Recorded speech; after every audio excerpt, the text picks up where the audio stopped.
11వ వచనం. ఒక మనుషునికి 2 కుమారులుండిరి. వారిలో చిన్నవాడు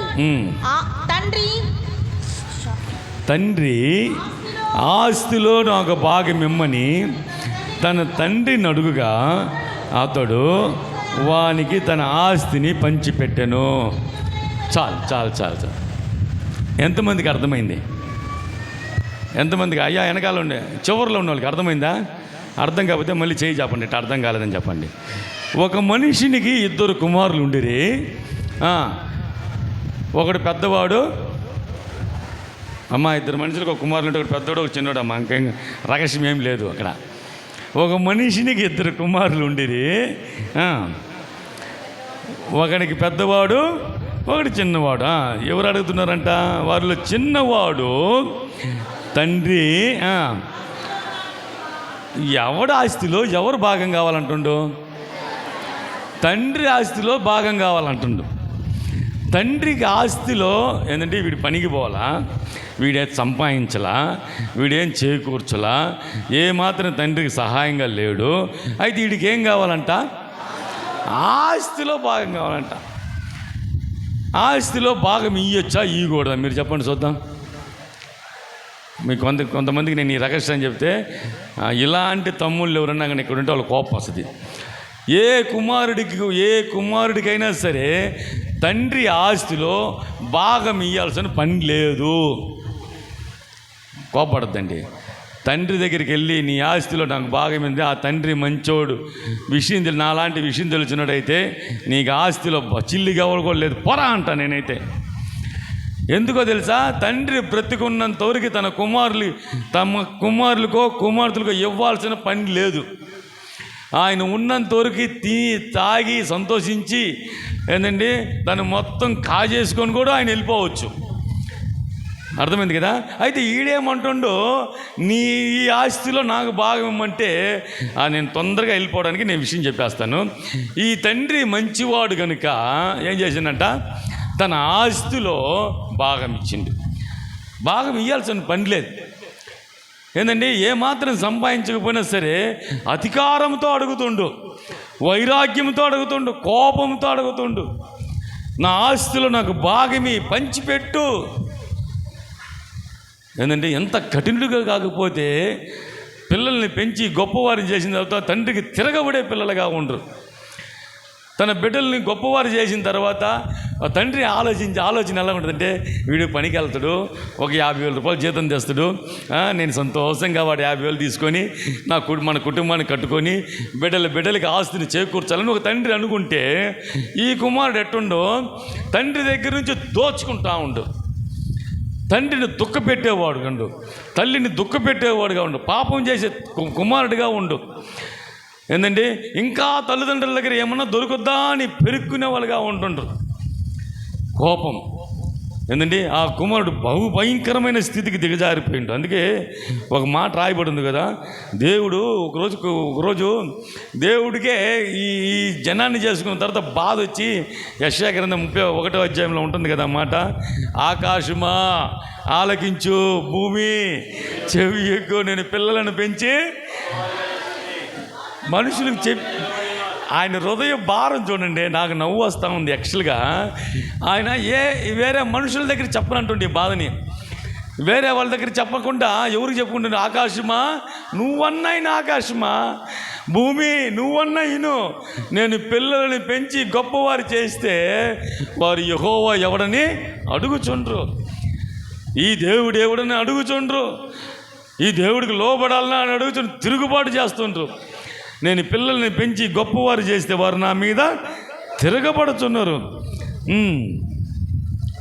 ఎద్దు తన కామంది నెరుగు, ఒక ఎద్దుని పెంచుకున్నా మంచిది, ఒక గాడిదని పెంచుకున్నా మంచిది. ఇశ్రాయేలుకి తెలివి లేదు. పాపిష్టి జనమా, దోషభరితులైన ప్రజలారా, దుష్ట సంతానమా, చెరుపు చేయి పిల్లలారా, మీకు శ్రమ. తల్లిదండ్రులకి వ్యతిరేకంగా ప్రవర్తిస్తే మీకు శ్రమ, మందిరానికి వ్యతిరేకంగా ప్రవర్తిస్తే శ్రమ, దేవుని బలిపీఠానికి వ్యతిరేకంగా ప్రవర్తిస్తే శ్రమ, ఏంటంటే ఆత్మీయ తండ్రికి వ్యతిరేకంగా ప్రవర్తిస్తే శ్రమ. మీకు తెలుసో తెలీదో బాగున్నట్టే ఉంటాం, మన కుటుంబంలో ఆశీర్వాదం ఉండదు, మన కుటుంబంలో దీవెన ఉండదు. ఏంటంటే కొంతమంది సంఘ పెద్దలుగా, కొంతమంది విశ్వాసులు కొంచెం బాగా ముదిరిన విశ్వాసులు ఎలా ఉంటుంటే, నేను చెప్తే మా పాస్టర్ నేదే లేదంటారు కొంతమంది. ఎవరు చెప్తే వినాలంట. ఏంటంటే ఒక 10 సంవత్సరాలు అయిన తర్వాత ఆయన సీనియర్ అయిపోతాడు. నేను 35 సంవత్సరాలు అయినాక జూనియర్లోనే ఉండం మేము, ఇంకా కింద కూర్చుంటూనే ఉండం. 35 సంవత్సరాలు అయినా కూడా కింద కూర్చుంది కదా. మనం ఎదగాల, మనం ఆశీర్వదించబడాలా, ఇంకా దీవించబడాలా, దేవుని దగ్గర నుంచి ఆశీర్వాదాలు పొందుకోవడానికి ప్రయత్నించాలి. కానీ మనం ఎంత ఎదిగినా దేవునికి లోబడే ఉండాలా, దేవుని సేవకులకు లోబడే ఉండాలా. మందిరంకి వచ్చినాక మందిరంలో ఒక మూల కూర్చొని ప్రభువాను ప్రార్థన చేసే స్థితిలో ఉండాలి. పెత్తనం చేసే విషయంలో కాదు, దేవునికి లోబడే విషయంలో నమ్మకస్తులుగా ఉండాలి. అందుకని దేవుడు ఆయన బాధతోటి తన హృదయాన్ని ఆకాశానికి భూమికి చెప్పుకుంటూ, మంచి తండ్రి కాబట్టి తన కుమారుడిని పిలిచి ఆస్తిని సొగం చేసి ఆ సొగంని తీసుకెళ్ళి తన చిన్న కుమారుడికి ఇస్తుండు. ఇస్తే చదువుతాం. కొద్ది దినములైన తరువాత చిన్నవాడు తమ ఆస్తిని సమకూర్చుకొని దూర దేశమునకు ప్రయాణమైపోయి అచ్చట తన ఆస్తిని, దేవుడి మాటకి వినకపోతే, తల్లిదండ్రులకు మాట వినకపోతే ఇలాగే నాశనం వస్తుందన్నమాట. ఏంద్రా ఎక్కువ మాట్లాడుతున్నా అనుకునేరు. దుర్వ్యాపారము చేసెను. డబ్బు ఉంది కదా, మంచి వ్యాపారమే చేయొచ్చుగా. వడ్డీ వ్యాపారం చేసిందంట. క్రైస్తవులు వడ్డీ వ్యాపారం చేయొచ్చా? మా ఇంటి దగ్గర ఉండరు. 10 రూపాయలు వడ్డీ అంట. తీసుకున్నాడు చచ్చిపోతాడు, తీసుకున్నాడు చచ్చిపోతాడు పాపం, ఎల్లాడిపోతుండ్రు. 10 రూపాయలు వడ్డీ, 100కి 10 రూపాయలు అంటే ఇంకా ఏమైపోతాడు అది తీసుకున్నాడు. దుర్వ్యాపారం చేయకూడదు, పాపపు వ్యాపారం చేయకూడదు. క్రైస్తవుడు అన్నా నేను మంచిగా చేస్తున్నానన్నా, వాళ్ళ కష్టం అంటే నేను వడ్డీకి ఇచ్చినానా? ఈ కష్టం అంటే ఊరికి ఇవ్వాలా. కష్టం అని చెప్పినోడికి ఏం చేయాలా? ఇచ్చేయాలా. ఇచ్చేసి ఇంకా మళ్ళీ ఇస్తున్న నమ్మకాన్ని వదిలిపెట్టుకోవాలి. మనం ఉంటే ఇస్తుడు, లేకపోతే దేవునికి స్తోత్రం అనుకోవాలా. ఇలాగ కొన్ని లక్షలు దారపోతున్నాం మేమైతే. ఇవ్వలేరు, ఏం చేస్తాం మనం? ఇంక వాళ్ళని ఏమన్నా అంటే కూడా వాళ్ళు బాధపడిపోతారు. దుర్వ్యాపారం చేయకూడదు. ఈయనేం చేసిందంట? దుర్వ్యాపారము చేసిందంట. చదవండి. అదంతయు ఖర్చు చేసిన తర్వాత ఆ దేశమందు గొప్ప కరువు రాగా కొన్ని దినములైన తర్వాత చిన్న కుమారుడు సమస్తాన్ని కూర్చుకొని ఎక్కడికి పోయిందంట? అలా చదవాలా? ఎక్కడ చదవాలా? దూరదేశానికి వెళ్ళిపోయిండు.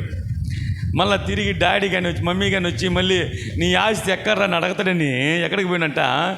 మళ్ళీ కంటిలో కనబడకుండా పోయిండ్రు. మళ్ళీ వెతికినా కూడా దొరకకూడదు అనుకున్నాడు. వెతికినా దొరకకుండా ఎవడో తెలుసా? సాతానుడు. అందుకే మోషేతో దేవుడు చెప్తాడు, ఐగుప్తు నుంచి నువ్వు బయటికి రా, నువ్వు చూస్తున్న ఈ ఐగుప్తులు మళ్ళీ మీకు కనబడరు. మోషే అది ఆశ్చర్యపోయింది. ఎట్ట ప్రభువా, ఆయన ఈ ఐగుప్తులు ఎంతో ఐగుప్తులు ఉండరు, ఇంక మీదట నీ ఐగుప్తులనే నువ్వు చూడవు అంటే ఆ మాటకి అర్థం తెలియలే. మోషే అనుకునిండు, ఇది ఎట్ట జరగద్ది? జరిగిందా లేదా? ఎర్ర సముద్రం 2 పాయలు చేసిన తర్వాత లోపలికి వెళ్ళిపోతా అందరు వెళ్ళి గట్టు చేరిన తర్వాత వెనక్కి తిరిగి చూస్తే ఐగుప్తులు పొరుగున ఆ ఊరు ఐగుప్తులో ఉండే పట్టణం ఉండే ఆ యొక్క దేశంలో ఉండే అందరి సముద్రం మధ్యకు చేసిందంట. నా దేవుడు మాట ఇస్తే నెరవేర్చువాడు, ఆయన మాటను రూఢిపరచువాడు. ఆయన అబద్ధ మాటకు మనుషుడు కానే కాదు. హల్లెలూయా. సముద్రం మూసివేయబడింది. ఒక్క ఐగుప్తుడు కూడా కనపడకుండా పోయిండు. మాట చాలా గొప్పది. ఆ రోజు దేవుడు చెప్పి నిన్ను అప్పు ఇచ్చేవాడిగా చేస్తానని చెప్పిన దేవుడు ఈరోజు వరకు ఆ మాట నిలబెడుతుందంటే ఏమనుకునిండ్రు ఆయన్ని? ఆయన సర్వశక్తి కలిగిన దేవుడు. ఆయన మాట ఇస్తే నెరవేర్చుదాం రోషం కలిగిన దేవుడు. ఆయన మాటలో నిజాయితీ ఉంది. ఈయనేమంటానంట? దుర్వ్యాపారం దూరంగా కంటికి కనపడకుండా పోయిండు. కనపడకుండా పోయి అంతా ఖర్చు చేసిన తర్వాత అర్థమవుతుందా? నీ దగ్గర డబ్బు ఉన్నంతవరకు దేవుడు కూడా ఊరుకుంటాడు. ఆడు నాయనా ఆడు, తిన్నాయనా తిను అంటాడు దేవుడు. ఆయన కూడా వెంటనే నిన్నేమండు, నీ దగ్గరంతా ఖర్చు అయిపోయిన తర్వాత ఏం చేసిందంట ఈ కరువు రాగా ఇబ్బంది పడి సాగును. దేవుడికి కూడా తెలుసు ఎవరిని ఎప్పుడు కొట్టాలో, ఎవరిని ఎప్పుడు సరిచేయాలో, ఎవరిని. కొంతమంది మారరు, ఎన్నన్నా చెప్పండి మారరు. అయ్యా నువ్వు మారయ్యా, భార్యలు భర్తని ఎట్లాంటే తాగు నుంచి వదిలిపెట్టయ్యా, పిల్లలమయ్యా చిన్న పిల్లలు అయిపోయినరయ్యా, నువ్వు తాగుతా ఉంటే ఈ బిడ్డలకు కూడా అదే అలవాటు వస్తుందయ్యా, వద్దయ్యా అంటే ఆ భర్త ఏమన్నా అంటాడా? ఏంటో నా ఇష్టం, నా డబ్బు, నువ్వెన్నన్నా చెప్పు, నేను మగోడిని. ఏమంట? అబ్బా ఆయన కాబట్టి పెద్ద మగోడు అయినట్టుగా నేను మగోడిని, నేను అట్లా చేస్తా, నాకు అధికారం ఉంది. పందిని కూడా అంటే పందిని పైకి చూడమని చెప్పండి. పంది పైకి చూడు, పంది పైకి చూడు ప్లీజ్, పంది ఒక్కసారి పైకి చూడు పంది అంటే పంది చూస్తుందా? చూడదు, అది కిందే వస్తుంది. ఎక్కడ దానికి ఇష్టమైంది ఎక్కడుందో అది చూసుకుంటూ బుర్రు బుర్రు బుర్రు బుర్రు జీవితకాలం అంతా ఎన్ని బుర్రులో, ఎన్ని సారాయి కొట్లో, ఎన్ని వ్యభిచార గృహాల్లో, ఎంత పాపమో ఈ లోకం వైపే తిరుగుతాడు వాడు. ఒకరోజు వస్తుంది, అందరికి వస్తుంది. ఒకరోజు వచ్చిందంట, దాన్ని కొయ్యడానికి మనుషులు వచ్చిండ్రు, దాన్ని తీసుకెళ్ళాలి. ఇప్పుడు దాన్ని అమ్మేసిండ్రు పందిని. ఇప్పుడు జుజ్జు అంటే అది రాదు ఇంకా పంది. 2 కాళ్ళు కట్టి దానికి ఒక కర్ర నాటి, ఇటు కర్ర అడ్డం పెట్టి ఒక ఆ పక్క ఈ పక్క ఒకటి భుజాన్ని పెట్టుకొని పోతూ ఉంటే ఆ పంది తల ఇప్పుడు పైకి వచ్చింది. ఇప్పుడు పంది పైకి వచ్చి మా యజమానుడు ముందే చెప్పిండు పైకి చూడు అంటే నేను పైకి చూడలేదు. ఓ ఇన్ని నక్షత్రాలు ఉంటాయా, ఓ చంద్రుడుండా, ఓ సూర్యుడుండా, ఉండవు. చెప్పినప్పుడు వినకపోతే ఇప్పుడు ఉండవు. అయ్యో ఎంత బాగుంది, నేను కానీ అక్కడికి పోతే బాగుండునే, నేను కానీ అప్పుడప్పుడు పైకి చూసిండే వాతావరణం చూసుకోవచ్చు అనుకునే సమయం కల్లా తెల్లవారుజామున 4 గంటలకల్లా ఏం చేస్తాడు, అయిపోయింది. ఇంకా ఆకాశం చూడదు, ఇంకా చంద్రుడు కనపడ్డు, సూర్యుడు కనపడ్డు, ఒకే ఒకటి కనపడద్ది, దాని ప్రాణం పైకి పోయేది మాత్రం. చూస్తుంది, జాగ్రత్త, చాలా జాగ్రత్తగా ఉండాల. కరువు వచ్చినప్పుడు ఏంటంటే డబ్బంతా ఖర్చు అయిపోయిన తర్వాతనే కరువు వచ్చింది. అంతకుముందే కరువు వచ్చి ఉంటే మనోడిని బట్టేవాడు కాదు, ఇంకా వడ్డీ వ్యాపారం ఎక్కువై ఉంటుంది. నా దగ్గరికి రండి, నేను వడ్డీలకి ఇస్తాను, మీ కరువు తీరడానికి అని బిజినెస్ కూడా పెట్టి ఉండేవాడు. దేవుడు కరువు రప్పించి ఏంటంటే భయంకరమైన డబ్బుని ఖర్చు చేయించి ఆ యొక్క కరువు రప్పించి ఇబ్బంది పడసాగిందంట. ఏం పడసాగిండో, ఎవరన్నా ఇబ్బంది పడుతుండ్రంటే ఏదో ఒక పాపంలో చిక్కొని అర్థం. నేను సీరియస్గా చెప్తున్నా, నేను ఒక యవన సువార్థికుడు మాత్రమే. నేను ఇలాంటి వాక్యాలే నా నోట ఉంటాయి. అది ఏ సంఘమైనా, ఏ పబ్లిక్ మీటింగ్ అయినా ఒక్కసారి కానీ చెప్పి వెళ్ళిపోతే మళ్ళీ నన్ను పిలిచినా పిలకపోయినా ఈ వాక్యానికి జవాబుదారులు మీరే. అది దేవుడు నన్ను అలాగే నడిపిస్తుండో. అందుకని చివరిగా చెప్తున్నాను, ఇబ్బంది పడి సాగిందంట. ఇబ్బంది పడి సాగుతుండో అంటే వాళ్ళలో ఏదో ఒక పాపం ఉంటుంది, ఏదో దేవుడికి వ్యతిరేకంగా ఉంటుందంట. ఒక మాట చూద్దాం, ఇర్మియా గ్రంథం 5వ అధ్యాయం 7వ వచనంలో ఇలా రాయబడి ఉందంట, నీ పిల్లలు నన్ను విడిచి దైవము కాని వాటి తోడని ప్రమాణము చేయుదురు. నేను ఎట్ట పోషించినట, వాళ్ళ తండ్రి దగ్గర ఉన్నప్పుడు తృప్తిగా పోషించిందంట. అయితే ఈయన ఇప్పుడు ఎక్కడ ఉన్నంట, ఇబ్బంది పడి సాగుతా ఉన్నా, ఇబ్బంది పడిపోతుండు. తృప్తిగా పోషించినను వారి వ్యభిచారము చేయించు వేషల ఎండ్లలో గుంపులు కూడుదురు. నేను ఎట్లు నిన్ను క్షమిస్తాను, నీ ఇబ్బందుల నుంచి నేను బయటికి తీసుకురాగలుగుతానే, నీ కష్టంలో నుంచి నేను బయటికి ఎలా నేను తీసుకురాగలుగుతానే, నేను తీసుకురాను. ఎందుకంటే నువ్వు దైవము కాని వాటిని దైవమని మొక్కుతుండు, నువ్వు ప్రమాణం చేసి కూడా మాట తప్పుతుండు, నేను నిన్ను తృప్తిగా పోషించినా సరే నువ్వు నేను పోషిస్తే వేరే వాళ్ళు పోషించినట్టుగా నువ్వు మాట్లాడుతుండు. బాగా బలిసిన గుర్రము వలె ప్రతి వాడును ఇటు అటు తిరుగుచు తన పొరుగువాని భార్య వెంబడించి సకిలించుచుండంట. కాబట్టి కార్యములను బట్టి నేను దండింపుకుందునా, అట్టి జనము మీద నా కోపమును తీర్చుకుందునా. ఇదే యెహోవా వాక్కు. ఎంత భయంకరమైన మాట చూడండి. ఒకవేళ నువ్వు రక్షించబడిన చెప్పుకుంటున్న నీవు అంటే మాకు తెలీదు, నీ రహస్యం మాకు తెలీదు, నీ అంతరంగం మాకు తెలీదు, మీ చీకటి కార్యాలు మాకు తెలీదు. మీరందరూ తెల్లని వస్త్రాలు ధరించుకొని మీరు చూస్తుంటే మీలాగా ఎవరు లేనట్టుగా మేము అనుకోవచ్చేమో. అయితే నా దేవుడికి అన్నీ తెలుసు, నీ అంతరంగము తెలుసు, నీ చీకటి జీవితం తెలుసు, నీ యొక్క నీ రహస్యాలు ఎరిగినవాడు యెహోవా. ఆయనకి అన్ని విషయాలు తెలుసు అన్నమాట ఆయనకి. అందుకని దేవుడు అంటున్న మాట, నిన్ను దండింపుకుందునా, ఇట్టి జనము మీద నా కోపమును తీర్చుకుందునా. ఇబ్బంది పడి సాగుతున్నట్ట. దేవుడి కోపం వచ్చినప్పుడు మనం ఇబ్బంది పాలైపోతాం. అందుకని చాలా జాగ్రత్తగా ఉండాలి, చాలా జాగ్రత్తగా ఉండాలి. నాశనమునకు ముందు గర్వం నడిచిపోద్ది, పడిపోవుటకు ముందు అహంకారమో వసద్ది. ఒకరోజు మా బంధువులు ఒక అతను ఆంధ్రాలో ఉండు, ఇక్కడే ఉండు, అది గ్రామం. అది ఒకరోజు ఆయనకి బాగా తాగేసి ఆయనకు లోన్ వచ్చింది. లోన్ వస్తే 10,000 రూపాయల లోన్ వచ్చింది ఆయనకి. ఎంత? 10,000 రూపాయల కట్ట. అంటే 100 రూపాయలు కాకపోతే ఉండింది కదా పెద్ద నోట్లుగా, ఆ కట్ట తీసుకొని ఈ జోబులో పెట్టుకుంటే ఇది ఇక్కడ దాకా వచ్చింది ఆయనకి.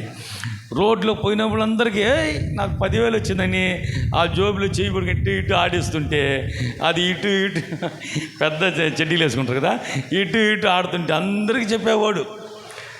ఇంకంతే. ఆ రోజు ఉదయం నుంచి సాయంకాలం వరకు తాగి వచ్చినోడికి పోయినోడికి మొత్తానికి నాకు 10,000 వచ్చింది, 10,000 గర్వం. ఏంటంటే తాగున మత్తులో ఏం చేస్తున్నా అర్థం కదా. ఆ రాత్రి ఆ ఇంట్లో డబ్బులు పడుకున్న తర్వాత ఉదయానికల్లా ఒక దొంగ పడిన వెంటనే ఆ డబ్బులు ఎత్తుకెళ్తానే దొంగ అని లేచి ఆయన లేచి ఇటు తిరిగి ఇంటికి గుడిచిలేదు కదా, అక్కడ తనిగా ఉంటాయి, ఇటు తిరిగి ఇటు నిలబడి ఉండు. వాళ్ళ నాన్న ముసలాయన పాపం ఒక 70 సంవత్సరాలు ఉంటుంది వాళ్ళ నాన్న. ఆ పెద్ద దవిటి కత్తి గట్టి ఉంటుంది కదా, ఆ కర్ర దవిడి తీసుకొని ఈ దొంగని ఎలాగన్నా వాడిని పట్టుకోవాలని వీళ్ళ నుంచి ఈ పక్క నిలబడిండు. ఈడేమో నిలబడి ఉండు, ఇట్టు నిలబడి ఈ సైడ్ చూపిస్తూ ఉంటే వీళ్ళ నానేం చేసిండు, దొంగోడిని పట్టాలని ఆ చీకట్లో 5 గంటలు ఆ ప్రాంతం కదా ఉదయాన్నే ఇటు చూస్తే ఈడి పెటక్స్ మటుకు ఇటు కనపడతా ఉంది. ఈడే దొంగ అనుకొని తన కొమ్ము ఆ యొక్క అదే వాళ్ళ నాన్న ఆ దవిడి తీసుకొని తన కొడుకు వాళ్ళ నాన్నని వంగుండే పాపం పోలేక ఇటు చూస్తూ ఉంటే దొంగోడని కొడుకు ఏం చేసిండు, ఆ దవిడి తీసుకొని వాళ్ళ నాయన 2 బెటక్స్ని పోయేసిండు. రోజు వాడు గర్వపడిన గర్వానికి ఇప్పుడు ఇంట్లో ఎవరికి ఆపద వచ్చిందే, వాళ్ళ తండ్రి గారికి. ఆ 2 తెగిపోవడంతో హాస్పిటల్లో ఉంచి ఏంటంటే ఇంకా ఆయన తిరిగి అది స్వస్థత పొందలేక మరణానికి దారి తీసిండు. ఒక్క 10,000 రూపాయలకి ఆయన ఆడిన ఆటలు కాదు. నాశనానికి ముందు గర్వం నడసద్ది, అహంకారం ముందు గర్వం నడసద్ది. ఆ మంచి మాట, నాశనమును ముందు గర్వము నడుచును, పడిపోవుటకు ముందు అహంకారము మనసు నడుచును, ఒకని మార్గము అని దృష్టికి యథార్థంగా కనబడును, ఆయనను తుదకు మరణమునకు దారి తీయను. అందుకని అమ్మా అయ్యల్లారా, మీరు యెహోవా ఎదుట మీరు నమ్మకస్తులుగా ఉండాలి. ఆయనకి ఇష్టంగా మనం బ్రతకాల. ఆ యొక్క యవనస్తుడు తీర్మానం చేసుకొనిండు, భయంకరమైన ఇబ్బందులు పడి సాగిందంట. అయ్యో నా పరిస్థితి సరిలేదని, ఏం చేయాలని అర్థం కావడంలే అనుకుని 15వ వచనం ఒక మాట రాయబడి ఉంది, వెళ్ళి ఆ దేశస్థుల్లో ఒకని చెంత చేరుదును, అతడు పందులను మేపుటకు తన పొలంలోనికి వాని పంపెను. ఎవరికాడ చేరిందంట? ఒకని చెంత చేరును. ఒకని యవనస్తులకి ఈ విషయాన్ని మనం మంచిగా చదువుకున్న తర్వాత మంచి ఉద్యోగానికి వెళ్ళాలా, ఉన్నతమైన స్థానాల్లో మనం ఉండాలా. మనం ఎక్కడ బలహీనంగా ఉండకూడదు. నువ్వు ఎన్ని చదివినా సరే మీ దేవుని సన్నిధిలో మీరు ప్రార్థన చేయాల్సిన, ప్రభా నన్ను ఒక మంచి కంపెనీలో నువ్వు ఉద్యోగం పెట్టు ప్రభా. చిన్న చిన్న కంపెనీలు నేను మా బిడ్డలకు నేర్పించింది అదే. నేను ఆ చిన్న చిన్న కంపెనీలకి అంతా పోవద్దు నాన్న. దేవుడి సన్నిధిలో కూర్చో, దేవుడి సన్నిధిలో ప్రార్థన చేయి. ప్రభా నేను ఒక మంచి కంపెనీలో ఉద్యోగం పెట్టు ప్రభా, ఒక మంచి శాలరీలో మేము ఉండాలి ప్రభా. ఎందుకంటే మనం దేవుడి సన్నిధిలో నమ్మకంగా ప్రార్థన చేస్తే దేవుడు ఉన్నతమైన స్థానంలో పెట్టు. ఈ జనాన్ని ఏమైపోయిందంటే ఏదో ఒక పని, ఏదంటా ఏదో ఒక పని దొరికితే, ఏదో పొలమో వస్తే చాలని ఏదో ఒక పనికి వెళ్ళిపోతాం. ఈ యవ్వనస్తుడు అంట ఒకని చెంత చేరును, అతడు ఎవరిని మేపుకుంటా, పందులు మేపుటకు తన పొలములోనికి వాడిని పంపిన. ఏమి ఎక్కడున్నాల్చున్నాడండి? ఒక మంచి తండ్రి దగ్గర ఉన్నతమైన స్థానంలో మంచి మంచి పదార్థాలు తినాల్చున్నాడు, మంచి భోజనాలు తినాల్చున్నాడు, మంచి డైనింగ్ టేబుల్ మీద కూర్చోనాల్చున్నాడు, 10 మందితో మాట్లాడాల్చున్నాడు, రాజరికంగా వస్త్రాలు ధరించుకున్నాడు. ఏంటంటే ఆయన చుట్టూ 10 మంది నిలబడేవాడు. ఈ దినాన్ని అట్టుండంట పందులు వెనకాల వెళ్ళిపోతుండు. నువ్వు కానీ దిగజారితే పందులు ఎమ్మిడే మనం వెళ్ళాలా. దేవుణ్ణి వదిలిపెట్టుకున్నాడికి పందులే గతి. నీ విశ్వాసంలో నుంచి నువ్వు బయటకు వస్తే నీకు పందులే గతి. నువ్వు దేవుడికి దూరంగా పోతే సాతానుడు నిన్ను పట్టుకునేస్తాడు అంతే. మందిరానికి దూరంగా పోతే సాతానుడు పట్టుకునేస్తాడు. దేవుని బిడ్డలకు దూరంగా పోతే సాతానుడు పట్టుకునేస్తాడు అంతే. ఈ యవ్వనస్తుడు బహు భయంకరమైన స్థితికి దిగజారిపోయాడు. పందులు కూడా వెళ్ళిపోతున్నాడు. పందులు ఎలా ఉండాల్చున్నాడు, ఎంత గొప్ప స్థానంలో ఉండవలసిన్నాడు చూడు, ఎంత అవమానకరమైన స్థితిలో దిగజారిపోయిందంట. ఏంటండి ఎలాగుంటుందంటే మన భక్తి అంతా ఏంటంటే మన స్థితి ఎట్లుంటుందంటే, ఇక్కడ కోపం వచ్చింది అనుకోండి, ఈ మందిరమే పెట్టుకుందాం ఉండగా, ఈ మందిరంలో కోపం వస్తే మనకి ఏంది పాత ఏమేమి జ్ఞాపకం వస్తాయో అన్నీ మాట్లాడేస్తాం. పక్కన ఏదో ఒక చిన్న చర్చ్ ఉంటుంది అంటే ఆ చర్చి పాస్టర్ ఏం చేస్తారు, పట్నా బ్రదరు పాపం బ్రదర్ మీరు అయ్యో అంటే వాడికి ఏమనిపిస్తుంది అంటే, ఈ పాస్టర్ చూడే ఎంత పాపం అంటుండు, మా పాస్టర్కి ఎంత పని చేసినా సరే ఒక్కరోజు కూడా మమ్మల్ని గమనించడం లేదు, ఈ పాస్టర్ చూడు పాపం చిచ్చు అంటే. గొర్రెలను కోసేవాడు కూడా అంతే. ఏంటంటే యజమానుడి దగ్గర తీసుకొచ్చినప్పుడు మేత గట్టిగా ఎక్కువ మేత వేస్తాడు. అప్పుడు ఈ గొర్రె అనుకుంటుందంట, ఈ మేక గొర్రె ఏమని, నేను సంవత్సరం రోజుల నుంచి ఉన్నాను, ఒక్కరోజు కూడా మా యొక్క యజమానుడు ఇంత మేత పెట్టిందే లేదు. ఈ యజమానుడు కూడా వచ్చిన వెంటనే ఇంత మేత పెట్టింది, ఎందుకో పొద్దున కొయ్యడానికి ఇంత మేత పెట్టింది అంతే. పొద్దున దాన్ని కట్ చేయడానికి ఇంత మేత పెట్టిండు. అంత లోపల మనం మురిసిపోకూడదు. అంత లోపల ఈ సేవకుడు నన్ను చూడలేదే, ఈ సేవకుడు ఏంటంటే మా తండ్రి మా నాన్న అసలు నన్ను లెక్కేజీడు. పక్కింటోడు ఏం చేస్తాడంటే, అట్నా నాయన అట్నా బాబు అంటే వాడికి అదే గొప్ప ఉన్నట్టు అనిపిస్తుంది. చాలా జాగ్రత్తగా ఉండాలా. తప్పిపోయిన కుమారుడి యొక్క పరిస్థితి బహు భయంకరంగా దిగజారిపోయింది. 16వ వచనం, వాడు పందుల తిను పొట్టులోకి కానీ ఎవడను వానికి ఏమీ ఇవ్వలేదు. ఎవరో నువ్వు దిగజారిన తర్వాత నీకు సహాయము ఆగిపోద్ది. నువ్వు దేవునికి దూరమైన తర్వాత నిన్ను ఎవరు లెక్క చేయరు. నీ ఇంటి వారే నిన్ను లెక్క చేయరు. నీ ఇంటి వారే నిన్ను వదిలిపెట్టేస్తారు. పోనీ వాడు ఎట్టన్నా పోతే మందిలే. ఎవడును కూడా ఆయన లెక్క చేయకుండా ఏంటంటే అందరి చేత త్రోసివేయబడిందంట. దానికి 16 పందుల తిను పొట్టుతో తన కడుపును నింపుకొని ఆశపడిన, కానీ వానికి ఎవ్వడూ ఏమీ లేదు. పొట్టు తినే స్థితికి వచ్చింది. ఏంటంటే పొట్టు తినే స్థితికి ఎంత భయంకరమో చూడండి. ఎన్నో చెప్పవచ్చు దీనికి. అయితే నేను ఎందుకు చెప్తున్నానంటే, నువ్వు మంచి స్థితిలో ఉండాల్సి, మంచి భోజనం చేయాలి. నా మాట వినువాడు మంచి పదార్థములు తినును అని బైబిల్ చెప్తుంది. ఎందుకంటే మంచి పదార్థం, మంచి గోధుమతో కలిగిన పదార్థాలు, మంచి పండ్లు తినాల్సిన స్థితిలో నువ్వు ఉండాల్సిన స్థితికి ఎట్ట దిగజారిపోయినామో చూడండి, ఎలా దిగజారిపోయినామో చూడండి. ఒకవేళ నువ్వు దేవునికి దూరం అయిపోయినవేమో, ఒకవేళ ఇప్పుడు ప్రభు బల్ల ఉంది మన దగ్గర, ప్రభు బల్ల మన ముందుకు వస్తుంది కదా. ప్రభు బల్ల వచ్చినప్పుడు నువ్వు ఆలోచించాలా, ప్రభా నేను దూరం అయిపోయినా ప్రభా, నేను ఏ విషయంలో తండ్రిని వదిలిపెట్టి నాయనా నీకు దూరం అయిపోయినానేమో, ఒకవేళ నన్ను ఇప్పుడే నన్ను క్షమించు ప్రభు అని అంటే మనకు క్షమాపణ దొరకద్ది. నువ్వు అనావసరముగా ఒకవేళ అందరు తింటున్నారులేని ప్రభు వల్ల చేయబెట్టినవా, నీకు అయ్యో, అయితే నువ్వు పశ్చాత్తాపడాలా. దాన్ని తీసుకోకుండా మాత్రం ఉండకూడదు. ప్రభు వల్ల చేయి పెట్టకుండా ఉండకూడదు. ఆ ప్రభు వల్ల చేయి పెట్టే ముందు నువ్వు ఎలా వెళ్ళచ్చా, ప్రభా నన్ను సరిచేయి నాయన, నీ రక్తంలో నన్ను కడిగయ్యా, నన్ను పరిశుద్ధపరిచయ్యా, నన్ను నీతిమంతుడిగా చెయ్యయ్యా, నా దోషములు నా పాపములను కడిగి హిమము కంటే తెల్లగా ఉండినట్లుగా నన్ను చెయ్యి ప్రభా అని నువ్వు పశ్చాత్తాపడినవంటే దేవుని యొక్క క్షమాపణ నీ దగ్గరికి వస్తుంది. దేవుని క్షమాపణ నీ దగ్గరికి వస్తుంది. ఈ నేను పందులు తినే పొట్టుకి దిగజారిపోయిన యవనస్తుడిగా మనం చూస్తున్నాం. మనకి ఎవరికి ఇలాంటి బ్రతుకో ఇలాంటి జీవితం కలగకూడదు. మనం ఉన్నతమైన దేవుని సన్నిధిలో ఉండం, ఉన్నతమైన దేవుని దగ్గర ఉండం. బంగారు వెండి ఏంటంటే బంగారము వెండి నాది అని చెప్పిన దేవుడు, అటువంటి పరలోకపు దేవుడి దగ్గర మనం ఉండం. మనం ఏమాత్రం బలహీనమైన స్థితికి దిగజారాల్సిన పని లేదు. ఈ యవనస్తుడు పందులు తిని పొట్టుని తన కడుపుని నింపుకునిందంట. ఎంత మాట, ఎంత అవమానకరంగా ఉందో, ఎంత నీచమైన స్థితిగా ఉంది. ఏంటంటే డబ్బంతా ఖర్చు అయిపోయినాక ఆయన స్థితి మారిపోయింది. ఇప్పుడు ఏడుస్తూ ఉండంట. ఏంది ప్రభువా నా పరిస్థితి, ఎందుకు ప్రభువా నా పరిస్థితి? నా తండ్రిని వదిలిపెట్టుకున్నా, నా తల్లిని వదిలిపెట్టుకున్నా, నా అన్నదమ్ములను వదిలిపెట్టుకున్నాను, నా సంఘాన్ని వదిలిపెట్టుకున్నాను, ఒక మంచి సేవకుడిని వదిలిపెట్టుకున్నాను, ఒక మంచి మందిరాన్ని వదిలిపెట్టుకొని నోటుకు వచ్చినట్టుగా మాట్లాడి నోటుకు వచ్చినట్టుగా వాళ్ళు దూషించినానే. ఇప్పుడు నా పరిస్థితి తెలియదు, పందులు పొట్టు తినే పరిస్థితికి నాకు వచ్చిందని ఏడుస్తూ ఉంటే ఆ కింద మాట చదవంటే 17వ వచనంలో అయితే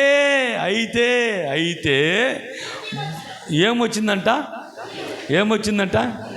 బుద్ధి వచ్చినప్పుడు. ఏమంట?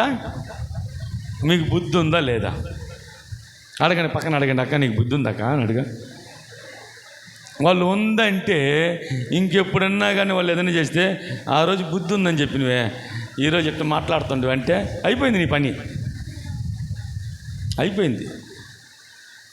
నీకు బుద్ధి ఉండే జ్ఞానం కలిగిన స్త్రీ తన ఇల్లు కట్టద్ది, 3 రాళ్ళు తన చేతులతో తన ఇల్లుని ఓడబెరకూడదు. అంతే.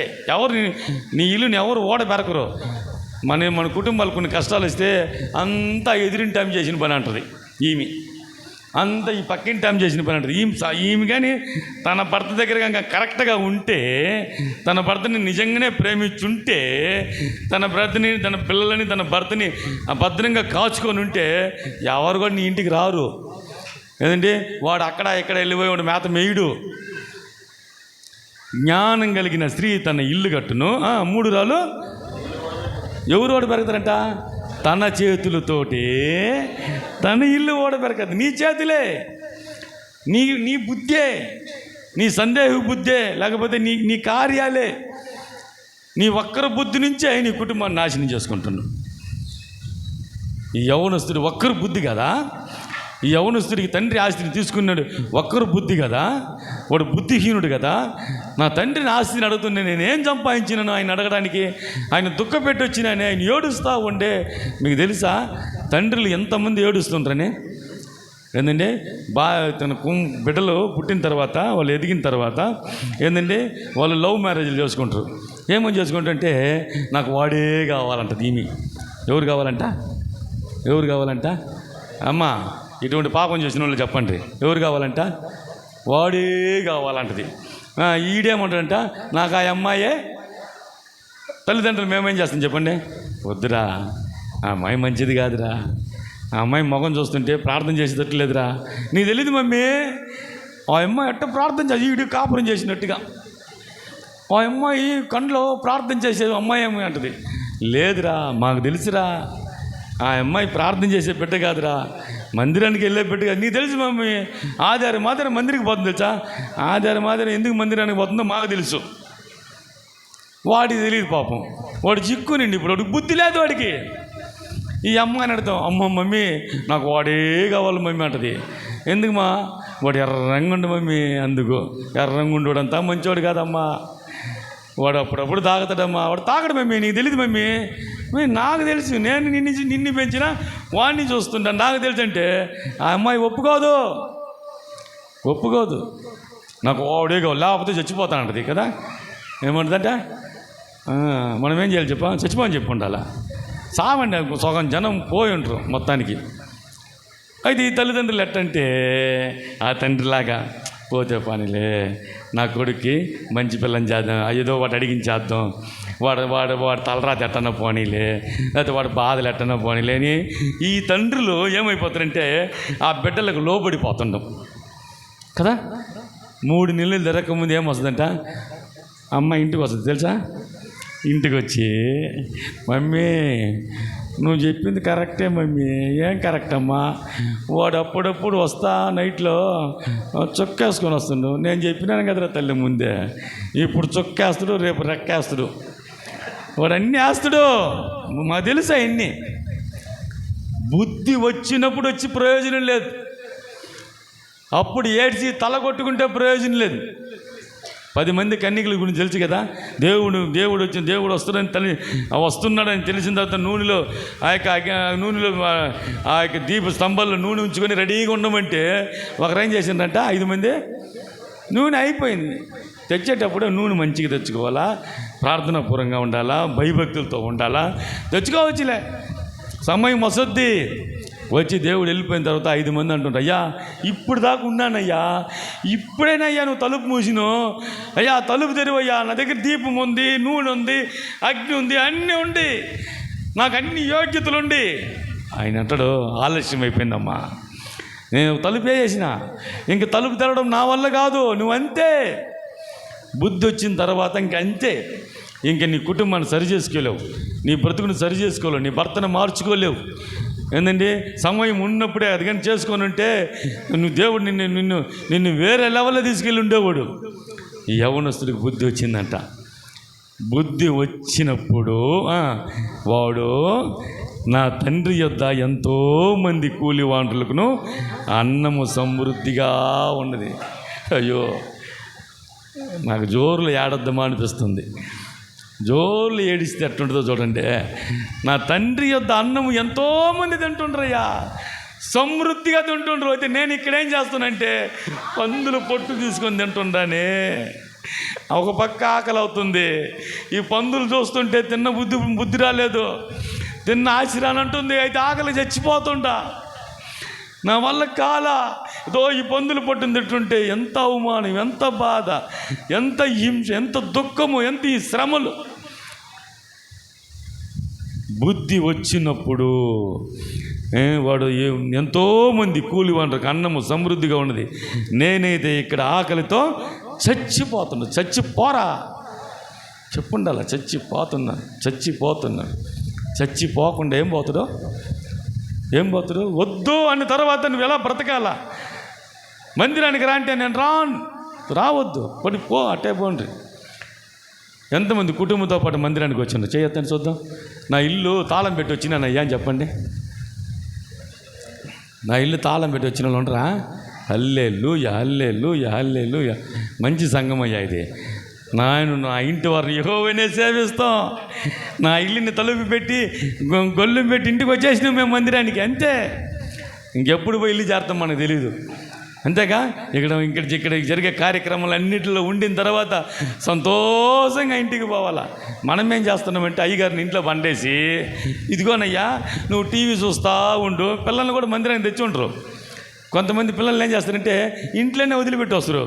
నువ్వు టీవీ చూస్తూ ఉండరా, ఇటు ఆడుకుంటా ఉండు, ఇదో ఇప్పుడు పోయి ఇప్పుడే వస్తామంటారు. ఇక్కడికి వచ్చినాక మీరేమనుకుంటారు తెలుసా మనసులో? నాకు అన్నీ తెలుసు, అన్నీ అనుభవించి వచ్చా.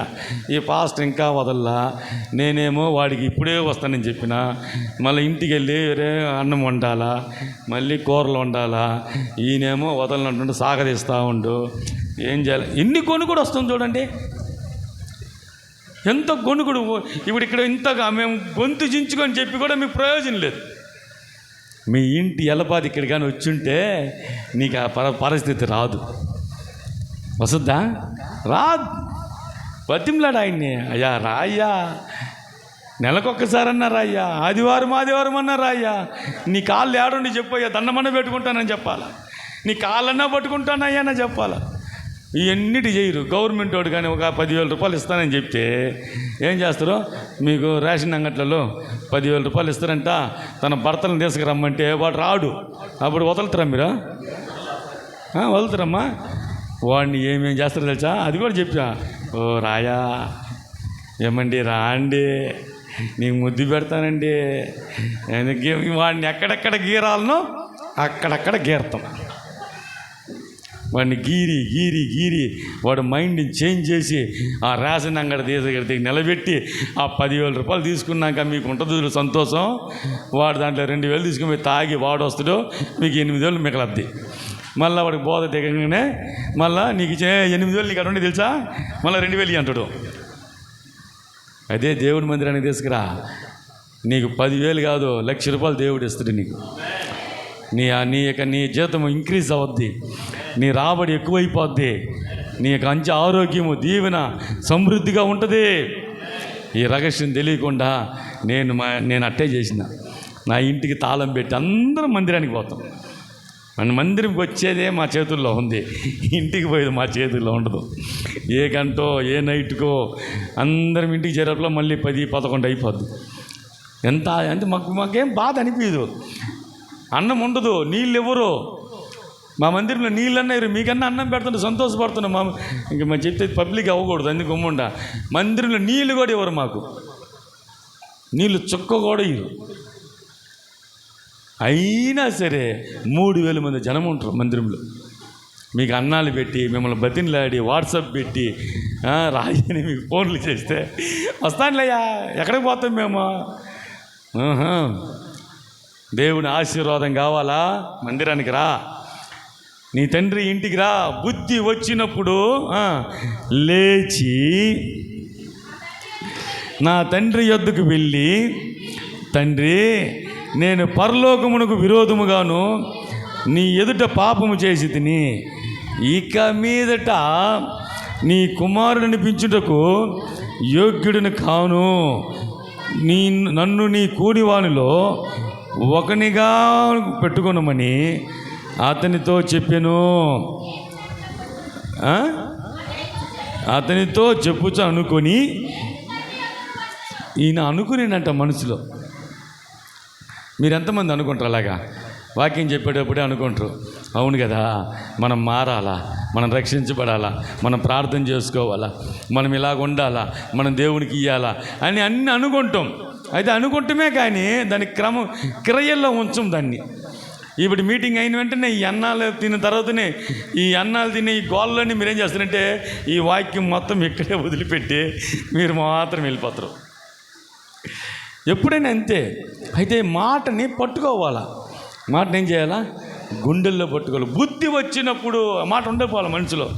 ప్రభా, బుద్ధి వచ్చినప్పుడు అనివే నాకు బుద్ధి లేదు ప్రభా, నీకు ఎప్పుడప్పుడు కష్టం కలగద్దు, ఎప్పుడప్పుడు నీకు దుఃఖం వస్తుందో, లేకపోతే ఎప్పుడప్పుడు నష్టం కలగద్దు, అప్పుడు అన్ని విషయాల్లో నువ్వు సరి చేసుకోవాలా.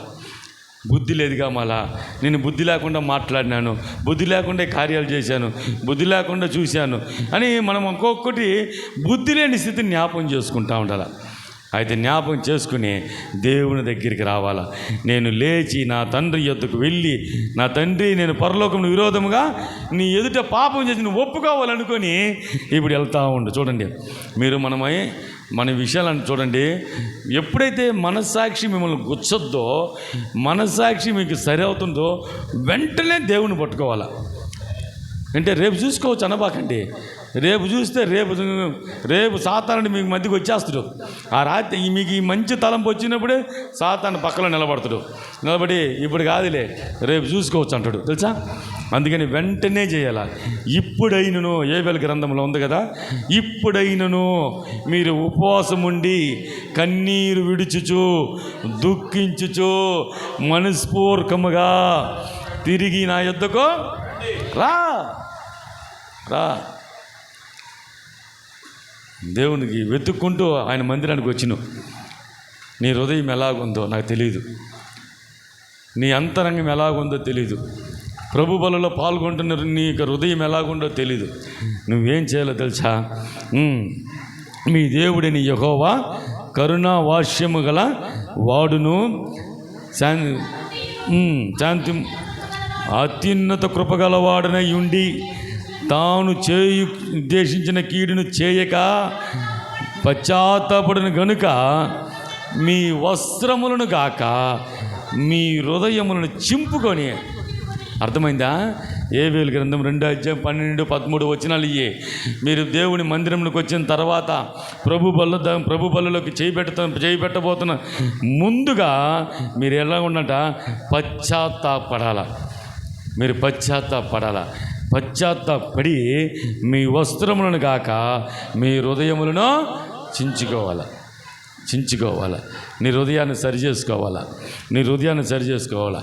నువ్వు ఎప్పుడైతే హృదయం సరి చేసుకుంటావో నీకు దేవుని ఆశీర్వాదం ఉంది. దేవుని దీవెనలు నీ మీద ఉంటాయి. నువ్వు సరి చేసుకోకుండా కఠినుడిగా ఉంటే నీ గుండె బండ మారిపోద్ది. ఆ బండ నీకెవరు కూడా పగలగొట్టలేరు. ఏంటండి? ఆ బండని ఇంకెవరు కూడా కదిలించలేరు. ఇంకా నీ హృదయమే బండ అయిపోతే నువ్వు ఇంక మందిరానికి వచ్చి కూడా ప్రయోజనం లేదు. నువ్వు పశ్చాత్తాపడి తండ్రి యొద్దకు రా. ఏం జరగదంటే చూడండి, 20వ వచనం, లూకాసు వార్త 15:20. వాడు ఇంకా దూరముగా ఉన్నప్పుడు తండ్రి వానిని చూచి. చూడండి, మీరు మందిరానికి వచ్చిండ్రుగా, ఎంతో ప్రయాసపడి వచ్చిండు. మీరు అనుకోవచ్చు, మీ గొప్పతనం అనుకోవద్దండి. మీరు మందిరంలో వచ్చి పడిన తర్వాత తండ్రి మిమ్మల్ని చూస్తుండు. మీ హృదయంలో ఒక్కొక్క వేదన చూస్తుండు. మీ హృదయంలో ఉన్న బాధను చూస్తుండు. మీకున్న అప్పుల పరిస్థితిని చూస్తుండు. మీకున్న శ్రమలను చూస్తుండు.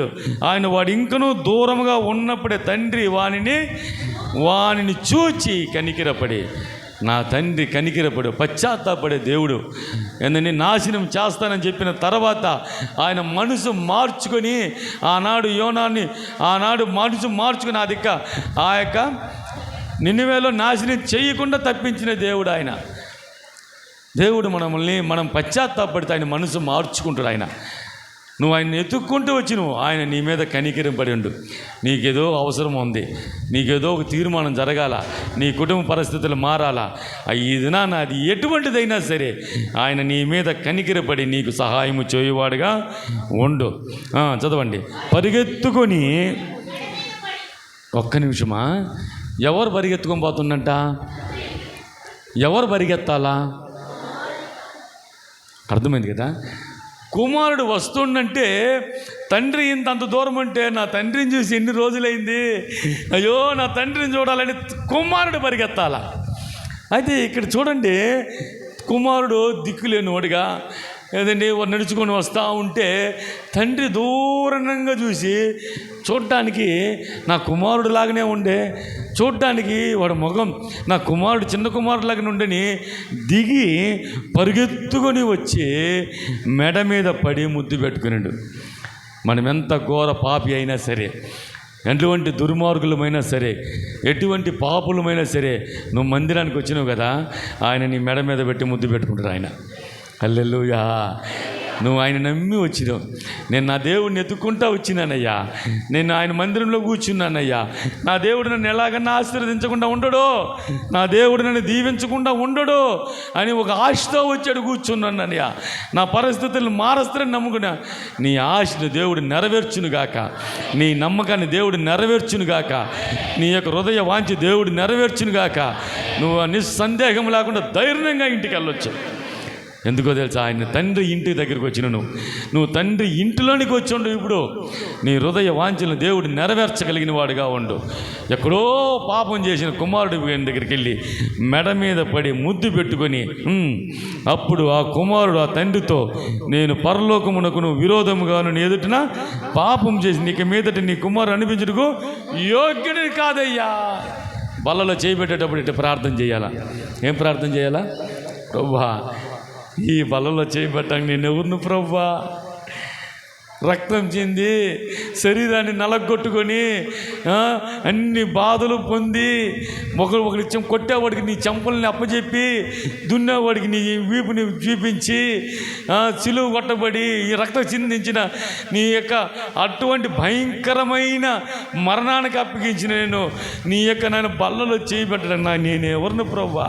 మీ చెయ్యిలు చూసుకోండి, మంచిగా చెడ్డయని నవ్వుబాకండి. మీ చెయ్యిలు చూసుకోండి, ఊరికి చూసుకోండి, అట్లా చూసుకోండి. మీ చెయ్యి మంచిదా? ఊరు చూసుకొని ఉంటాను. దానికి ఉదాహరణ చెప్తాను. ఇంటికి వెళ్ళి అన్నం చేసిన తర్వాత మీ చెయ్యి ఇటు పెట్టండి, మీ వేలు అన్నంలో పెట్టి ఉదయాన్నే లేచి చూడండి ఎట్లుంటుంది. ఎప్పుడు జరగలా మీకు? ఏమైపోద్ది అన్నం? ఏమైపోద్దయ్యా? పాడైపోద్ది అన్నం. ఒక గెంటి తీసుకెళ్ళి 10 రూపాయలు గెంటి తీసుకెళ్ళి ఆ స్టీల్ గెంటి తీసుకెళ్ళి అన్నాన్ని బాగా తిప్పి మళ్ళీ ఉదయాన్నే చూడండి, అన్నం బాగుంటుందా? బాగుంటుందా? చెప్పాలమ్మా, బాగుంటుంది కదా. గెంటి పెడితే బాగుంటుందా? బాగుంటుందా? చెయ్యి పెడితే అప్పుడు మన చెయ్యి ఎంత ఆశీర్వాదమో చూడండి. చెయ్యి పెడితే మాత్రం అన్నం చెడిపోతుంది, 10 రూపాయలు గెంటి పెట్టి తిప్పితే మాత్రం బాగుపడుతుంది అన్నం. అప్పుడు మనం ఎంత దీవించబడిన వాళ్ళమేమో. నిలువెల్లా విషయం ఉందంట మనకి మాత్రం, 10 రూపాయల గంటికి మాత్రం ఏమీ లేదు. భయంకరమైన స్థితి. బలలో చేయబెట్టేటప్పుడు అనండి, ప్రభా నా హస్తం సరిలేదు నాయన, నా హృదయం సరిలేదయ్యా, నా తలంపులు సరిలేవయ్యా, నా ఆలోచనలు సరిలేదు నాయన. నీ బల్ల దగ్గరికి వస్తున్నప్పుడు ప్రభా నన్ను నీ నాయన నిలువెల్ల నన్ను కడుగు ప్రభా, నీ రక్తాభిషేకం చేత, నీ రక్తము చేత నా తల నుంచి కాలు వరకు నా హృదయంలో నాయన నన్ను శుద్ధి చేయి ప్రభా, నా బలహీనతను శుద్ధి చేయి ప్రభా. నువ్వు ప్రార్థన చేస్తే బలలో నువ్వు చేయి పెట్టచ్చు. హల్లెలూయా. నువ్వు ప్రార్థన అలాగ ఉండాలా. బలలో చేపెడితే నీ చేతులకు వణుకు రావాలా, నీ హృదయంలో దడ పుట్టాలా. ఎంత నలుగురు తీసుకుంటుంటలే, నేను తీసుకుందాం అనుకున్నావా, అది నీకు అయ్యో.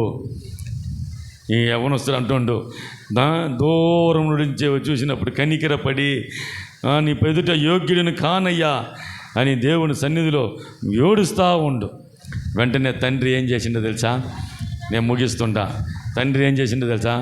ప్రశస్తమైన వస్త్రములను తెచ్చి వానికి ఇచ్చి, చేతికి ఉంగరం పెట్టి, పాదములకు చెప్పులు తొడిగించి, మనము తిని సంతోషించుదామని మంచి కొవ్విన దూడను కోసి, ఎన్ని ఆశీర్వాదాలు. నువ్వు మందిరానికి వచ్చినాక నీ పాపములు ఒప్పుకున్న తర్వాత, నీ దోషములు ఒప్పుకున్న తర్వాత ఏంటండి, ప్రభువా నన్ను క్షమించయ్యా అంటేనే ఎన్ని ఆశీర్వాదాలు వచ్చినాయండి. ప్రశస్తమైన వస్త్రాలు ఇచ్చిందంట. నేను ఇంట్లో నుంచి పోయేటప్పుడు అంత డాంబికంగా పోయినాడు, ఈ దినాన్ని చింపిరి గుడ్డలతో పోయి లోపలికి వస్తుండు. వీడు వస్త్రాన్ని మొదటిగా మార్చనిండు. మొదటిగా ఆ వస్త్రాన్ని తీసివేసి పరిశుద్ధమైన వస్త్రాన్ని, అభిషేకం కలిగిన వస్త్రాన్ని దేవుడు ఇచ్చిండు. మన పాపములను మనం ఒప్పుకున్న ఎడల మనము విడిపించబడతాం. మనం ఎప్పుడైతే అలాంటి కార్యం ఒప్పుకుంటామో నీ చేతులు అప్పుడు 4-5 ఉంగరాలు పెట్టుకొని పోయిందంట. ఇప్పుడు ఒక్క ఉంగరం కూడా లేదు చేతులు. ఏం లేదు, ఒక్క ఉంగరం కూడా లేదు.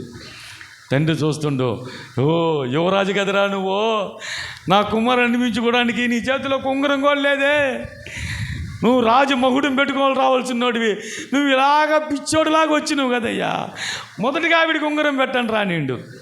పోగొట్టుకుని నేను ఒక్కొక్కటిగా వేస్తుండు. చెప్పులు చూస్తే అప్పుడు ఏమేమి షూలు వేసుకొని ఉండొచ్చు, అప్పుడు ఏమేమి తోలు చెప్పులు వేసుకొని ఉండొచ్చు. ఇంట్లో నుంచి బయటికి పోయేటప్పుడు గంభీరంగా చెప్పులు వేసుకుని వెళ్ళి ఉండొచ్చు. ఇది నాన్న ఆ చెప్పులు ఎక్కడ పోయినాయో. మా ఇంటి దగ్గర ఉదయాన్నే తన భార్యకి చెప్పొస్తాడు, వైట్ అండ్ వైట్ వేసుకొని వాళ్ళ భార్యకి, నేను వస్తాను, నేను పోయి వస్తాను అంటాడు పనికి. బాగుంటాడు, పెద్ద ఆఫీసర్ లాగా పోతాడు. ఇంట్లో నుంచి తెల్లని గుడ్లేసుకొని పెద్ద ఆఫీసర్ లాగా వెళ్తాడు. సాయంకాలం వచ్చేటప్పటికి ఒక చుక్క వేసుకున్న తర్వాత సారాయి తాగిన తర్వాత వాడు తూలుకుంటూ కింద పడి పైన పడి ఆ వస్త్రాలన్నీ పాడు చేసుకుని వస్తాడు. ఏంటండి, కరెక్ట్గా ఇంటికి వచ్చినట్టు పొద్దున పోయేటప్పుడు వాళ్ళ భార్యకి ఒక ఫ్లయింగ్ కిస్ ఇచ్చుంటాడేమో, టాటా చెప్పు ఉంటాడు, అన్నీ ఆడంబరంగా ఉండి వచ్చేటప్పుడు వాడు తోలుతా వస్తుంటే వాళ్ళ భార్య బాధపడద్దు చూడు. ఏందయ్యా ఉదయాన్నే కదయ్యా ఇలాగ పోయినావు, మంచిగా పోయినావు, సాయంకాలం కల్లా ఇలా దేశ దిమ్మర్లాగా వచ్చేసినావు కదయ్యా అని ఏడుస్తాను. ఎన్ని కుటుంబాలు ఏడుస్తుంటాయో తెలుసా. ఈ కుమారుడు ఏంటంటే పాదాలు ఒక పక్క ఆయన వస్త్రాలు పోగొట్టుకునిండు, ఉంగరం పోగొట్టుకునిండు, చెప్పులు పోగొట్టుకునిండు. వాళ్ళ నాన్న ఏది పోయిందో ఒక్కొక్కటి వేస్తున్నాడు. కడుపు చూస్తే ఏంటంటే ఎంత గంభీరంగా పోతున్నాడు, మంచి బొజ్జతో పోతున్నా ఆయన. అండి తన ఇంట్లో నుంచి పోయేటప్పుడు అంతా ఆర్భాటంగా పోయినాడు. ఈ దినాన కడుపు లొట్టలు వేసుకొని ఏంటంటే కడుపు ఏమి లేని వాడిగా చూస్తే కడుపు ఏంటంటే భార్య అమ్మ కడుపు చూస్తుందంట, భార్య జోబులు చూస్తుందంట. ఈ తండ్రి కడుపు చూసిందంట, కడుపులో ఏం లేదంట, లోపలికి ఎండిపోయి ఉందంట.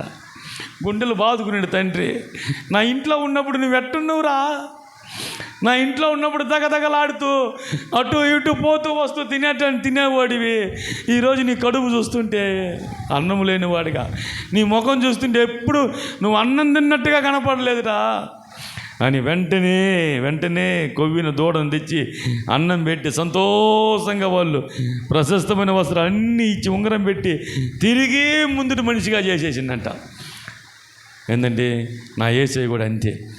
ఒకవేళ మనం అన్నీ పోగొట్టుకున్నా సరే, ఒకవేళ మన హృదయంలో మనం పాపం చేత లోకం చేత ఏడవబడి మనం ఆయనకి దుఃఖపెట్టిన వాళ్ళంగా ఉంటే, యేసయ్యా నన్ను క్షమించు అంటే ఆయన క్షమించే దేవుడు ఆయన రక్షించే దేవుడు ఆయన ఎత్తుకునే దేవుడు ముద్దు పెట్టుకునే దేవుడు నిన్ను రక్షించడానికి తన ప్రాణాన్నే ఇచ్చిన దేవుడు నిన్ను కాపాడడానికి, ఆయన పరలోక రాజ్యంలో చేర్చడానికి ఆయన ప్రాణమే పెట్టిన దేవుడు ఇలాంటి దేవుడు ఈ లోకంలో కాదు, ఈ ప్రపంచంలో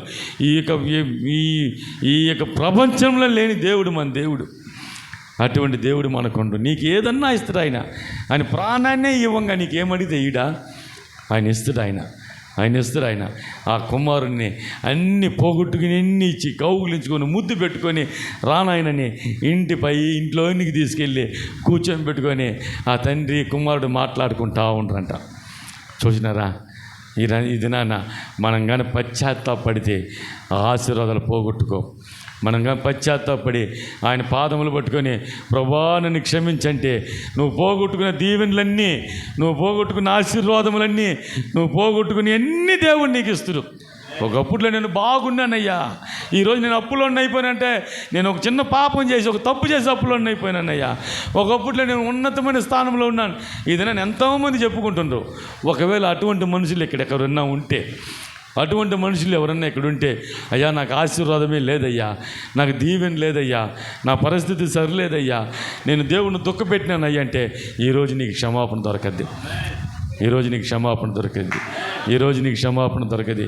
యేసయ్యా నడుగో, తండ్రి ఎదుట నేను పాపం చేసి తినయ్యా నడుగో. ఆయన్ని క్షమించి నువ్వు పోగొట్టుకుని ఎన్ని ఇచ్చే దేవుడు. ఒక పెద్ద కుమారుడు ఇంట్లోనే ముగిస్తాను. నేను ఎన్నో రాసుకొని వచ్చిన, అయితే ఒకటి మాత్రం చెప్పి ముగిస్తున్నా. పెద్ద కుమారుడు తండ్రితో పాటు నిండు. ఈ కుమారుడు వచ్చే టయానికి పెద్ద కుమారుడు పొలంలో ఉండిందంట. పొలంలో ఉండి ఇంటి దగ్గరికి ఆ సౌండ్ వినపడుతుందంట. పొలంలో నుంచి ఏమని వినపడుతుందంట? మేళ తాళాల చేత రేడియో సౌండ్లు వినపడతా ఉండి అంట.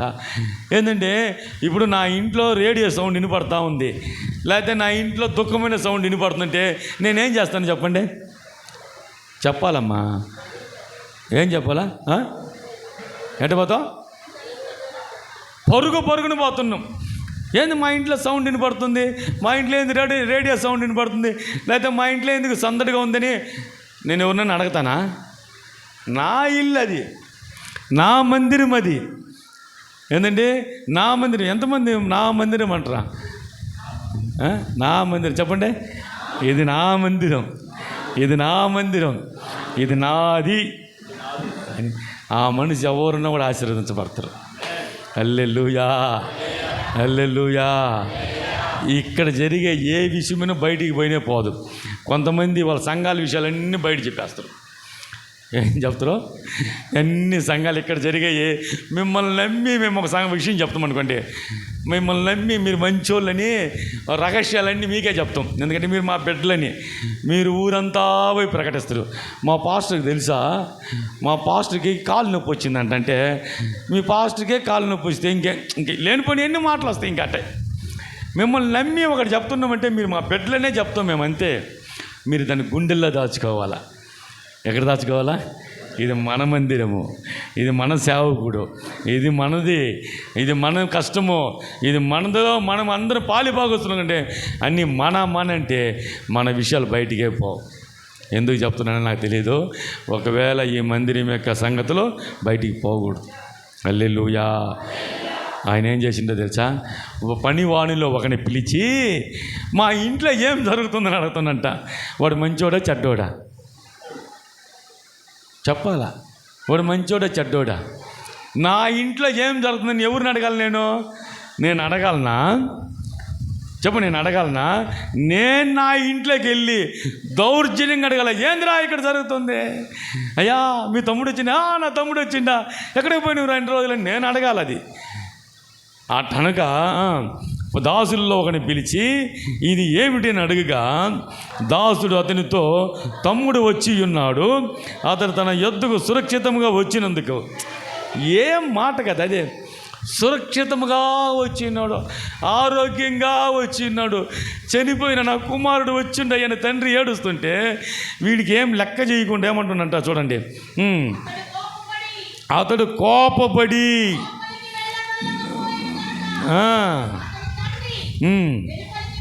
వెలుపలికి వచ్చి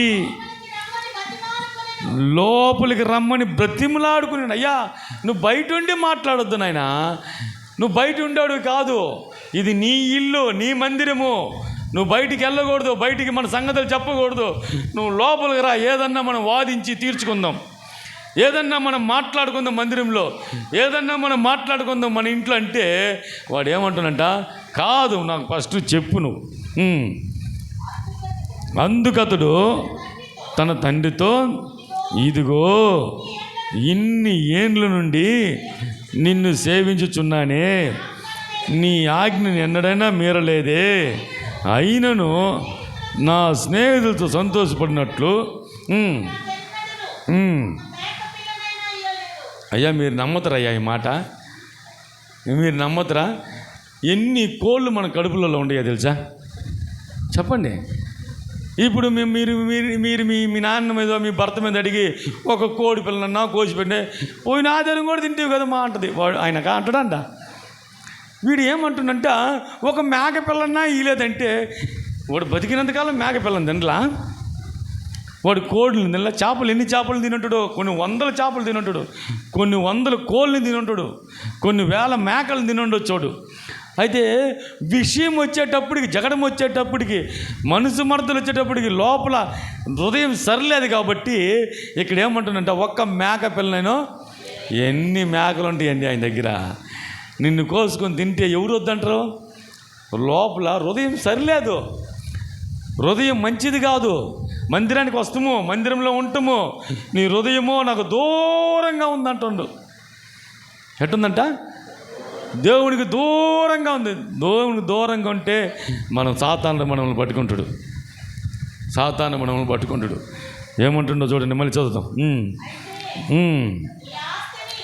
అయితే నీ ఆస్తిని వేశ్యలతో తినివేసిన నీ కుమారుడు రాగానే నేను క్రొవ్విన దూడను వధించదని చెప్పాను. అతను బాలు, కుమారుడా, నా కుమారుడా, నా కుమారుడా, నువ్వెల్లప్పుడు నాతోనే ఉన్నవయ్యా, నా దగ్గరుండే అన్ని నీకే కదా నాయనా, నువ్వు ఆనందించాలయ్యా. నా ఆస్తి అంతా నీకే. వాడి ఆస్తి వాడు తీసుకుని వెళ్ళిపోయింది, అయిపోయింది. ఇంకా నా దగ్గరున్న ఆస్తి అంతా నీదే, నేను కూడా నీ వాడినే. ఈ నీ తమ్ముడు చనిపోయి, పాపములో చచ్చిపోయి, దిక్కులేనోడవి, వ్యాధిగ్రస్తుడవి, నాశనమైపోయి, పాపంతో కూర్చుకొని పోయి, ఏదో ఒక తిరిగి వస్తే నువ్వు సంతోషపడాల్సింది పోగొట్టి నువ్వెందుకు నాయనా అలాగ అంటుండో? హల్లెలూయా. జాగ్రత్తగా ఉండండి. దేవుని మందిరంలో ఉంటామని చెప్పి దేవుని సేవకుడికి, దేవుని మందిరానికి దూరంగా ఉండకూడదు, ఆయనకు హృదయం దూరంగా ఉండకూడదు. మీకు ఒక విషయం చెప్పి ముగిచ్చేస్తా. గెహజీ ఎక్కడుండండి? ఎక్కడుండు? ఎలీషా పక్కలోనే ఉండిండు, ఎలీషాతో పాటు ఉండిండు, ఎలీషా నోటి మాటగా ఉండిండు. ఎలీషా ఏం చెప్తాడో గెహజీ తప్పనిసరిగా చేస్తూనిండు. ఒకరోజు వచ్చింది, నయమాన్ వచ్చినప్పుడు, నయమాన్ స్వస్థత పొంది ఇంటికి వెళ్ళిపోతున్నప్పుడు, ఇంటి వెనకాలనే ఆయన వెనకాలనే వెళ్ళి ఆయన దగ్గర ఆస్తినంతా, కొన్ని వస్త్రాలు, బంగారం తీసుకొని ఇంట్లో దాచుకొని ఎప్పుడులాగా ఎలీషా దగ్గరికి వచ్చి బయట కాచుకొని ఉండు. మీకు తెలుసా ఆ విషయం? మీరేం చేసినా దైవజనుడికి తెలిసిపోద్ది. మీరేం చేసినా సరే మీరు ఎవరి గురించి ఈ అక్కే చెప్పుంటుంది అనుకోవద్దండి. ఏ అక్క చెప్పాల్సిన పని లేదు మాకు. మీ దైవజనుడికి ఎవరు చెప్పాల్సిన పని లేదు. మీ ముఖాలే చెప్పేస్తాయి. మీ ముఖాలను అట్టే ఒక్క నిమిషం చూస్తే మాకు అన్నీ తెలిసిపోద్ది. అప్పుడు ఈ దైవజనుడు చెప్తుంటే మీ సంగతులన్నిటి తెలుసు. అయితే ఆయన గుండెల్లో పెట్టుకుంటాడు. ఏమన్నా అంటే బాధపడతారేమో, ఏమన్నా కోపపడితే బాధపడతారని కొన్ని విషయాలు మీ దగ్గర పంచుకోరు. అన్ని గుండెల్లోనే ఉండిపోతాయి. ఈయన అంటుండు, నేరు గెహజీ దగ్గరికి వచ్చి గెహజీని చూసి అంటుండు, గెహజీ నువ్వెక్కడికి పోయినావు?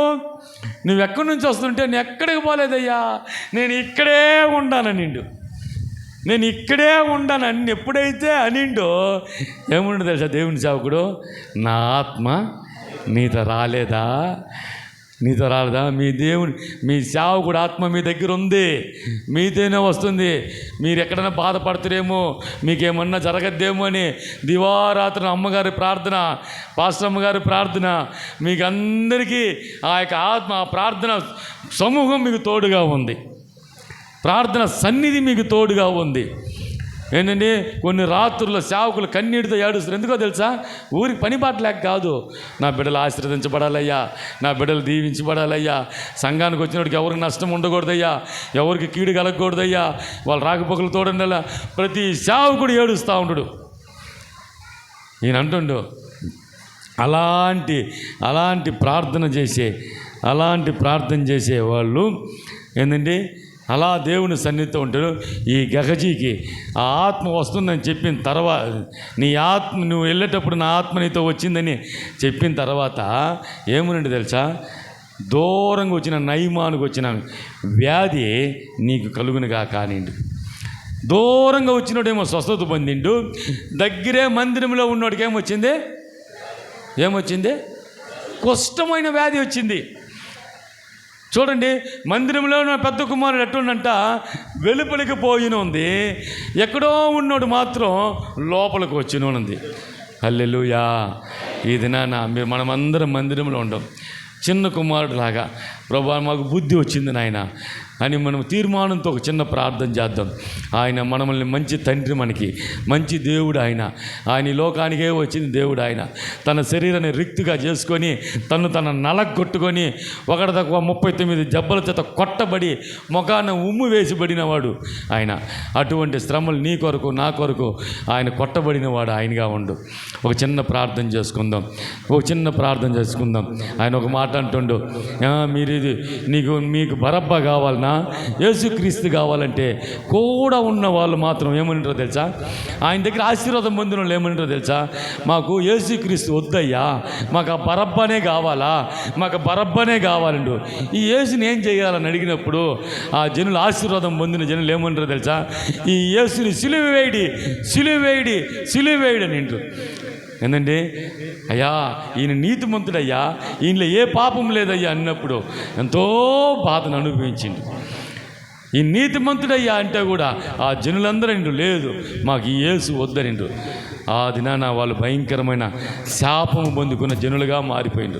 మనం ఈ దినాన నీ కొరకు కట్టబడిన యేసు, నువ్వు ఒక చిన్న ప్రార్థన చెప్పు, ప్రభువా అటువంటి స్థితికి, ఈ యొక్క పెద్ద కుమారుడైన స్థితికి, ఈ గెహజీ లాంటి స్థితికి మమ్మల్ని దిగజార్చొద్దు నాయన, మేము దిగజారిపోకూడదు నాయన.